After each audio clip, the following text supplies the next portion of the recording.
अस्सलाम वालेकुम एवरीवन। एक तो आज मैं सबसे पहले ये बता दूं लोगों को कि बहुत सारे लोग मैसेज करते हैं और बहुत सारे लोगों को हम रिप्लाई नहीं कर पाते।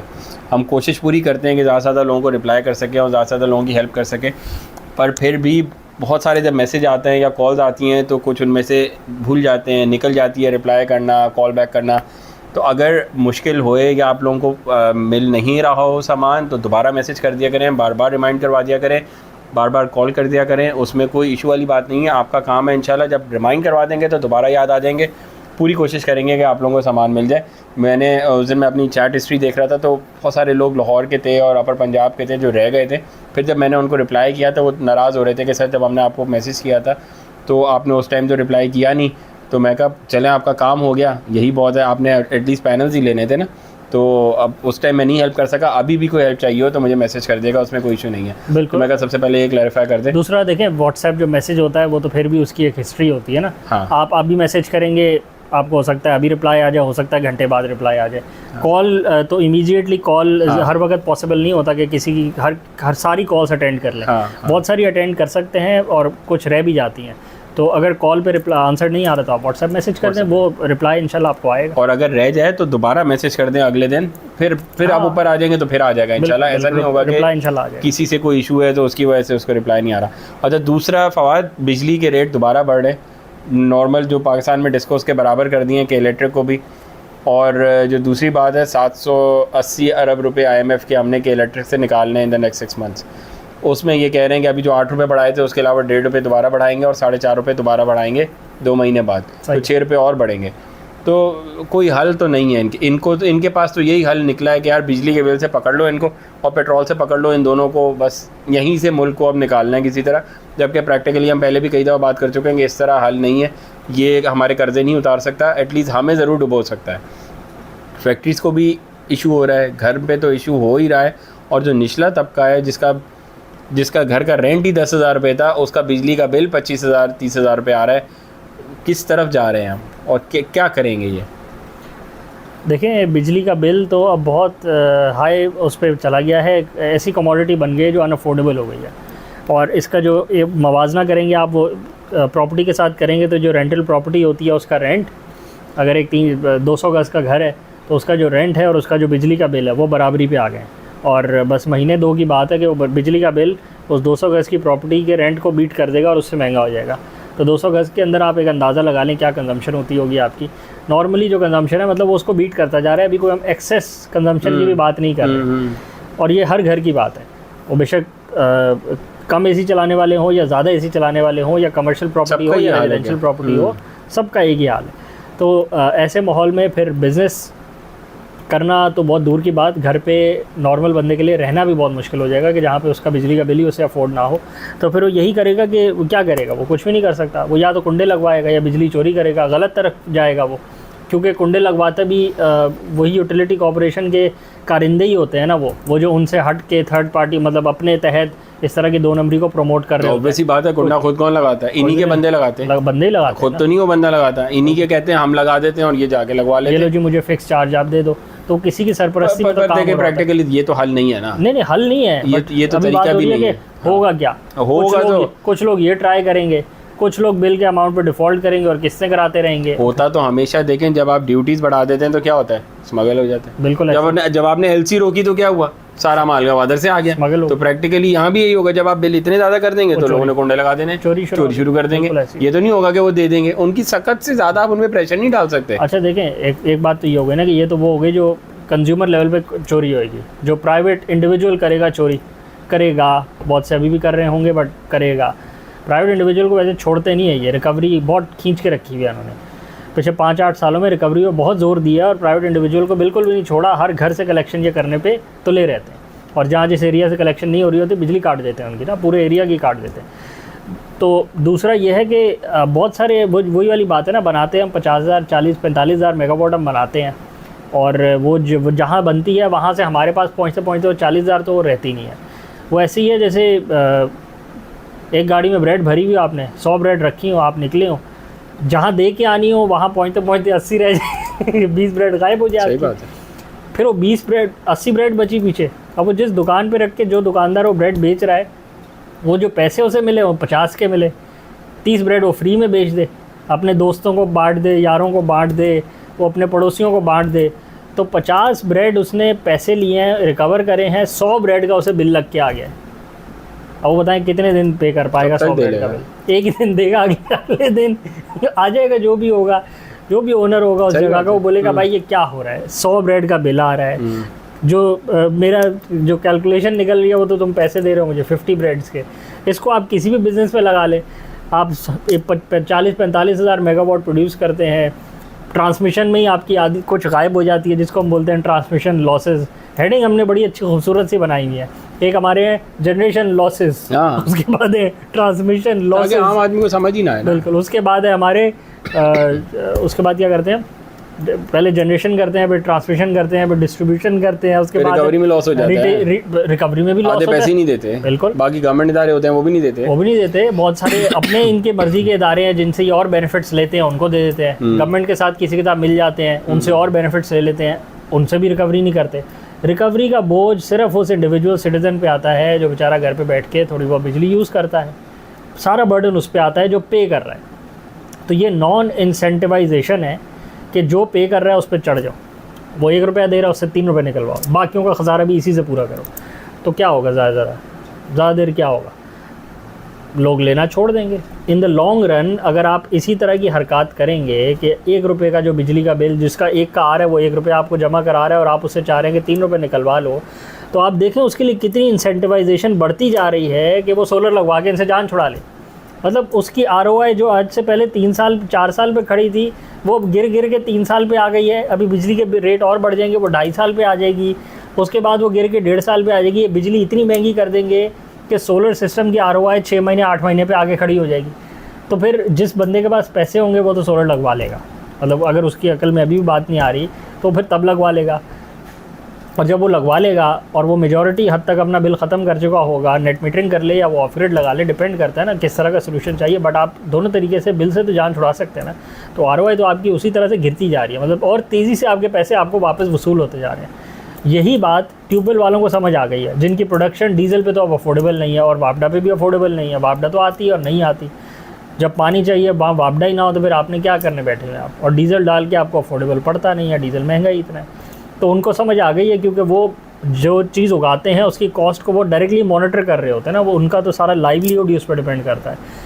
घरों वालों को नहीं इतना पड़ता, वो तो घर पे तो वो बोलते हैं चलो कोई नहीं थोड़ी देर AC चलाते हैं, चलो कोई नहीं 50,000 का बिल है इस दफ़ा 80 आ गया चलो दे देते हैं, लाख वाला बोलता है 1.5 लाख आ गया चलो कोई मसला नहीं, 3 लाख वाला बोलता है 4 लाख आ गया कोई मसला नहीं है। जब 3 लाख वाले का 5-6 लाख आएगा और उसकी इंडस्ट्री खुदा ना खासा नहीं चल रही होगी, फिर उसको फील होएगा कि यार ये काम पहले कर लेना चाहिए था, क्योंकि करना सबको पड़ेगा। ये it is the need of the hour, ये कोई लग्जरी नहीं है, ये कोई प्रोडक्ट सेल करने की बात नहीं हो तो ये वो टाइम गुजर गया। आपने खुद मंगवा के लगवाना है खुद लगवा लें, आपने सोलर पैनल घर पे बना के लगाना है आप घर पे बना के लगा लें, आपने C ग्रेड लगाना है आप C ग्रेड लगा लें, but it is the need of the hour. इसके बगैर आप चल नहीं पाएंगे, क्योंकि एनर्जी का क्राइसिस तो पहले ही है, ग्लोबल क्राइसिस है हमारे ऊपर। अगर वैसे 100% का क्राइसिस तो हमने उसको 300% का अपने ऊपर एक इन्फ्लिक्ट किया हुआ है खुद से। उसके बाद एनर्जी के बाद हमारे जो बिजली की इलेक्ट्रिसिटी के हमारी एक क्राइसिस हमने क्रिएट करा हुआ है अपने ऊपर, उसमें हम डाल देते हैं जनरेशन क्राइसिस, फिर ट्रांसमिशन क्राइसिस, फिर डिस्ट्रीब्यूशन क्राइसिस, फिर नॉन पेमेंट का क्राइसिस, और फिर एक लैक ऑफ चेंज क्राइसिस कि हमको चेंज बेहतरी के लिए करना ही नहीं चाहते, हमारे अंदर विल पावर ही नहीं है। हमारे मसाइल आज भी वही हैं। CEOs को बिठा लें सारी कंपनियों को, वो आपको बोलेंगे विंड जो आपकी रिन्यूएबल्स है ये तो डूएबल ही नहीं है, ये तो सस्टेनेबल ही नहीं है। भाई सस्टेनेबल जो है फिर आप वो कर लो, आप LPG LNG मंगवाते रहो, आप डीजल मंगवाते रहो, वो सस्टेनेबल है, आप वो करते रहो। तो हमारा एक एज अ नेशन उसमें जो भी बड़े स्टेक होल्डर्स हैं, जो भी बड़े प्लेयर्स हैं, कोई इम्प्रूवमेंट लाना चाहता भी नहीं है। सब चाहते हैं कि जिस तरह पहले से चल रहा है वो चलता रहे। उसमें नुकसान कलेक्टिवली मुल्क का होता है, क्योंकि मुल्क के पास इतनी रिसोर्सेज नहीं है कि आप इंपोर्ट करते रहें, फ्यूल इंपोर्ट करते रहें। सोलर पैनल की इंपोर्ट पे तो डिस्कशन होती रहती है, करें ना करें, खोलें बंद करें, ड्यूटी लगाएं ना ड्यूटी लगाएं। फ्यूल की इंपोर्ट पे तो कोई बात नहीं होती कि फ्यूल इंपोर्ट करें ना करें। $24 बिलियन फ्यूल इंपोर्ट करते हैं हम, सही है। कितना चाहिए, कितना सोलर आ जाएगा इसमें? मेरा ख्याल है 3 दफ़ा 3 साल का जमा करें पेट्रोल का, तो हमारा बिजली का मसला तो ख़त्म हो जाएगा। बिल्कुल, और इसमें बैटरीज भी आ जाएंगी। वो जो रोना धोना है हमारा बैटरी का, जाके इलॉन मस्क की बैटरियाँ भी ख़रीद लेना अगर आप, जो उसने ऑस्ट्रेलिया में लगवाई हैं, बेशक महंगी हो आज से ठीक ठाक, तो तब भी आपका काम ख़त्म हो जाएगा। और जबकि उसकी ज़रूरत नहीं, और बहुत सारी अच्छी कंपनीज ने बना दी हैं, बड़े बड़े कंटेनर बना दिए मेगावाट के, आप लगाएं या 200 मेगावाट 2000 मेगावाट के बैटरी बैंक रखें जगह जगह, अपने सोलर लगाए ख़त्म कर दें। आप आहिस्ता आहिस्ता करें ना, आप टेक्नोलॉजी ट्रांसफ़र करें। पिछले 10 साल से इंपोर्ट ही हो जा रही है, इस मुल्क में कुछ लोकल मैन्युफैक्चरिंग पे बात ही नहीं आई। लोकल मैन्युफैक्चरिंग सी क्लास पैनल की कर रहे हैं मिलके, सारे यहाँ मिलके जो सी क्लास का ज़बरदस्ती रोका हुआ है ना, अभी उसमें खांचा नहीं मिला ना, इसलिए सी क्लास का जो वहाँ से सेल आता है वो हम जोड़ जाड़ के यहाँ पे पैनल बना रहे हैं जी, हम लोकल मैन्युफैक्चरिंग कर रहे हैं। तो ऐसी लोकल मैन्युफैक्चरिंग, वही वाली बात है, फ्री में भी आपको सी क्लास का पैनल मिले और इस पर खुदा न खासा आग लग जाए, आपने बोलना ये है ही बेकार। मैं बेवकूफ़ आदमी थोड़ी हूँ कि घर की छत पे पैनल लगा लूँ जो पूरे घर को आग लगा दे। ऐसा तो कोई नहीं चाहेगा। प्रैक्टिकली ना प्रोडक्ट थोड़ा सा मुश्किल है, प्रोडक्ट थोड़ा सा टेक्निकल है, थोड़ा सा ट्रिकी है, बहुत सारे जो लोग हैं उनको समझ भी नहीं आ रहा। सही है, ठीक है ना। जैसे आज एक साहब से बात हुई तो कह रहे थे मेरा ख्याल है कि यूनिट के अगेंस्ट यूनिट मेरे हो जाते, अगर मेरा 1200 यूनिट का बिल आ रहा है तो 1200 मैं बनाऊँगा, मेरा बिल ख़त्म हो जाएगा। तो जो बिजली का बिल है ना, उसको पढ़ना भी एक काम है कि ये 1200 के अगेंस्ट में 1200 पे बिल ख़त्म नहीं हो रहा। देखें तो कि पीछे वो बेचारा ले क्या रहा है, और यूनिट में फ़र्क है, टैक्स ले रहा है, 500 किस्म के टैक्स लगा दिए हैं, वो कभी वो कुछ लगा देते हैं, कभी फ्यूल एडजस्टमेंट लगा देते हैं। अभी तो ये इंडिविजुअल की बात है, और फिर ऑफ पीक की ट्रेड अलग है, और उसके बाद एनएपीपी की ट्रेड अलग है। अभी इसको समझ नहीं आ रही, तो इससे थोड़ा और ऊपर लेवल पे आ जाए। ब्यूरोक्रेट बैठा हुआ है, फिर ऊपर मिनिस्टर को तो वैसे ही समझ नहीं आती, ब्यूरोक्रेट को भी समझ नहीं आती कि अब नेशनल ट्रांसमिशन लाइन और ये सब करना कैसे है, कौन सी बैटरी लगेगी, क्या बस ठीक है पेट्रोल मंगाना है, बस चलो भाई ऑर्डर दे दो यार, पेट्रोल मंगवा दो इन्हें, डीजल मंगवा दो इन्हें, ऑयल मंगवा दो, क्राइसिस LNG मंगवा दो, पकड़ लेते हैं हम, क्राइसिस पकड़ लो तो उधार पकड़ लेते हैं, चले आते हैं, $2 बिलियन वो दे देगा कर्जे पे, 2 साल बाद दे देंगे इसको। नहीं 2 साल बाद उसको रोल ओवर करवा लेंगे। यार अकल काम ही नहीं कर रही, सोच ही नहीं रही, दिए कहाँ जाते हैं, इनको समझ ही नहीं है, अकल ही नहीं है, इनको समझ ही नहीं आ रही एक बात की, दिए जा रहे हैं और हमें बोले जा रहे हैं कि हम और पैसे दो ताकि हम जो है आपका बिजली का बिल कर्जा उतार लें। ये बात तो है ही है कि समझ तो नहीं आ रही किसी को। दूसरा ये भी है कि इसमें वेस्टेड इंटरेस्ट भी है। वेस्टेड इंटरेस्ट नहीं है, वेस्टेड इंटरेस्ट है, जिसका मतलब है कि वो ग्रुप्स या वो लॉबीज़ जिनको फ़ायदा होता है फ्यूल की इंपोर्ट से, वो तो फिर चाहते हैं ना कि वो ऐसे के ऐसा ही चले। उसमें वो इंडस्ट्रीज़ भी हैं कि जिनके पूरे प्लांट्स लगे हुए हैं ऑयल बेस्ड, वो चाहते हैं हमें ऑयल ही आता रहे। जो बोलते हैं LPG पे हम प्रोडक्शन करते हैं और हमें LPG बस दिलवा दो, प्लांट चेंज करने की बात ना करना, क्योंकि प्लांट चेंज करने पे हमारा तो पैसा लगे। नहीं, बात हो रही है कि क्यों चेंज क्यों नहीं होता, ये बात नहीं हो रही कि चेंज कौन करेगा या चेंज कब होना चाहिए। चेंज तो आज ही हो जाना चाहिए ना, आज ही कोई आए, कोई क्या आए। ये जो सारे बेवकूफ़ लोग हैं ना, जो सारे उल्टी बातें कर रहे हैं कि हमें LPG दिलवा दो, अगर यही सोच लें, अपनी खोपड़ी में थोड़ी सी बात डाल लें कि मुल्क को किस में फ़ायदा है और इन द लॉन्ग रन हमें किस में फ़ायदा है। इन द शॉर्ट रन तो बिल्कुल आपको इसी में फ़ायदा है कि जैसे चल रहे हैं वैसे ही चलते रहें। जो आपने 5 साल बाद डूबने को डूब ही जाएंगे आप। मुझे आप उसी ट्रैजेक्टरी पे जा रहे हैं नीचे, सिर्फ प्रॉफिट पे बात करते हैं, कोई रिवैम्प पे बात नहीं करते, कोई चेंजेस पे बात नहीं करते, कोई इंप्रूवमेंट पे बात नहीं करते। But in the long run ये सस्टेनेबल ये नहीं है कि आप इस तरह चलते रहें। सस्टेनेबल ये नहीं है कि इंडस्ट्री रिन्यूएबल्स की बात ही ना करे और इंडस्ट्री के CEO आगे कहें कि रिन्यूएबल्स तो हैं बेकार। चक्कर ये है कि फिर ऐसे लोग आने चाहिए, हर इंडस्ट्री को अपने आप को रीओरिएंट करना पड़ेगा कि भाई renewables is the only way to go forward. उसके अलावा आपके पास ऑप्शन नहीं है। बिजली नहीं होगी ना तो आप जितने मर्जी सीमेंट बनाते हो आप नहीं बना पाएंगे। आप जनरेटर पे सीमेंट बनाते रहेंगे क्या, कहाँ से बनाएंगे आप सीमेंट? ब्लैकआउट आ जाएगा मुल्क में, कहाँ से आएगी बिजली, कहाँ से आएगी आपको? बिजली तो आपको नहीं देगा ना फ्री में, आप फिर मकरूज चले जाएंगे तो पूरा सिस्टम कोलैप्स कर जाएगा। बिजली के बगैर आप आज से 100 साल पीछे चले जाएंगे। आपने देखा ही था ना, आज से 6 महीने पहले एक ब्लैकआउट आया था ना, वो क्या हुआ था, किसी एक प्लांट में इशू आया था, सारी की सारी ग्रिड बैठ गई थी। वो जब बंद हुई तो फिर ऑन ही नहीं हुई। देखो बटन थोड़ी है जो ऑन करके ऑफ़ कर दिया आपने। ये पुराने ज़माने के जनरेटर्स हैं, पुराने ज़माने के फर्नेस ऑयल के प्लांट्स हैं, कोल के प्लांट्स हैं। जब ऑफ़ हो जाते हैं तो फिर इनको ऑन करना बड़ा मुश्किल होता है और उस पर आगे लोड भी होता है। कोई ग्रिड जो इनकी है वो कोई स्मार्ट ग्रिड तो है नहीं, और जो आपकी माइक्रो ग्रिड्स हैं वो भी नहीं है। तो वो जो आपके छोटे छोटे थोड़ी बहुत सेक्टर बचे हुए थे बस वही चलते रहे, बाकियों को तो एक ऑन करना ही अजाब हो गया था। बहुत से लोगों की तो 7 दिन बाद बिजली आई थी बहुत सारे एरियाज़ में। 7 दिन बाद बिजली आना, मतलब 7 दिन में अगर घंटे निकालें तो कितने घंटे निकलाते हैं? नहीं, बहुत ही बाबे के ज़माने, असल में बाबे के ज़माने का निज़ाम भी और जो बैठे हुए हैं वो भी बाबे हैं। आज आपने देख लिया, तस्वीरें आई हैं, नई गाड़ी जो हम बना रहे हैं, इलेक्ट्रिक गाड़ी जो बना रहे हैं, सारे लाइन से खड़े हुए हैं 80+। यार उन जो हमारे बोर्ड ऑफ इंजीनियरिंग में बैठे हुए हैं या जो टॉप में बैठे हुए हैं, उनसे आप चेक तो करें इस मुल्क की इंजीनियरिंग किस लेवल पे खड़ी हुई है, आगे कुछ कर ही नहीं पा रही। कोई ले आए ना, कोई इंथुजियास्ट बंदा, कोई जवान बंदा ले आए जिसको कुछ पता हो, जो चाहता हो जो टाइम लगाए अपना यार सिंसेरिटी के साथ टाइम लगाए और लेके चले आगे लोगों को, और फिर उसको और इंडस्ट्री बनाए, सपोर्ट भी करें ना। ये इंजीनियरिंग बोर्ड का काम है ना यार, ऐसे थोड़ी है कि चलो उनको नहीं पता तो आपको तो पता है ना। यहाँ सारे बाबे बैठे हुए छोड़ ही नहीं रहे, बिल्कुल ऐसे ना छोड़े सर, आप ही कर लें काम। पर एक फ़र्क हमेशा रहेगा ना यार, जिसमें एनर्जी है, जो नई नई चीज़ें सीख के आए, जो चाह रहा है मैं एक्सपेरिमेंट्स करूं, मैं अपने मुल्क को आगे लेके चलूं, मैं ये मसलों से इसको निकालूं, बिल्कुल ऐसे। पर नहीं, मैं उसी तरह चलूंगा जिस तरह मेरा मुल्क आज तक चला है 70 साल, तो बैठे रहें फिर पकड़ के उसको, दोनों हाथों से पकड़ के साथ ही डूबेंगे, कोई मसला तो नहीं है। बिल्कुल ऐसे आप तो डूबेंगे, हमें भी ले डूबेंगे, डूबे मेरे साथ, मर्जी है। बिल्कुल ऐसी है। अच्छा, इस पे पूरी डिस्कशन करते हैं। मेरे ख्याल है आज के लिए वीडियो को रैप अप करते हैं। इस पे पूरा टॉपिक निकलता है कि जो सारे लाइफ बोट्स पहन के भागने की कोशिश में लगे हुए हैं, उस पर पूरी वीडियो बनाते हैं, डिस्कशन करते हैं।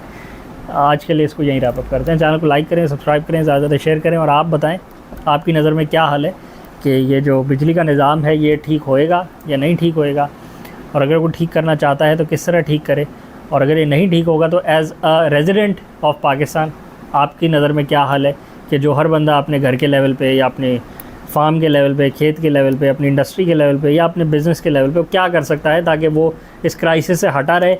और अगर ये 30 साल बाद क्राइसिस अगर ये कम हो जाता है तो ठीक है, वो सिस्टम तो मौजूद है, बिजली का निज़ाम तो मौजूद है, और फिर दोबारा उससे इंटरकनेक्ट कर जाए, क्योंकि सोलर सिस्टम की लाइफ भी तो 25 से 30 साल है ना। तो 25 से 30 साल बाद हम उम्मीद कर सकते हैं कि आज जो लोग काम कर रहे हैं, सोलर लगवा रहे हैं, 25 से 30 साल बाद उनको दोबारा ज़रूरत नहीं फ़ील होगी कि सिस्टम बड़ा करवाना पड़े या सिस्टम में चेंजेस लाने पड़े। उम्मीद है तब तक बिजली में कोई यूटिलिटी लेवल पे बेहतरी आ चुकी होगी कि सोलर बजाय से कि हर घर पे लगे, अगर यूटिलिटी लेवल पे सोलर लगा हुआ हो और जो घरों को बिजली मिल रही हो वो सोलर से मिल रही हो, जो कि पॉसिबल है, फीजिबल है, दुनिया भर में हो रहा है, पर पाकिस्तान में सोचने में थोड़ा सा मुश्किल होता है। तो खैर अगर ऐसा हो जाएगा तो फिर वो 30 साल बाद देखेंगे। बट 30 साल एक बंदे की ज़िंदगी का आधा 50% होता है रफली पाकिस्तान की जो एवरेज लाइफ एक्सपेक्टेंसी है। तो बहुत से लोग जो आज 25 से 30 साल के हो गए होंगे, उनकी आधी लाइफ बची है, तो उसके बाद जो होगा उनको उससे गर्ज नहीं है, नेक्स्ट जनरेशन को उससे गर्ज होगा।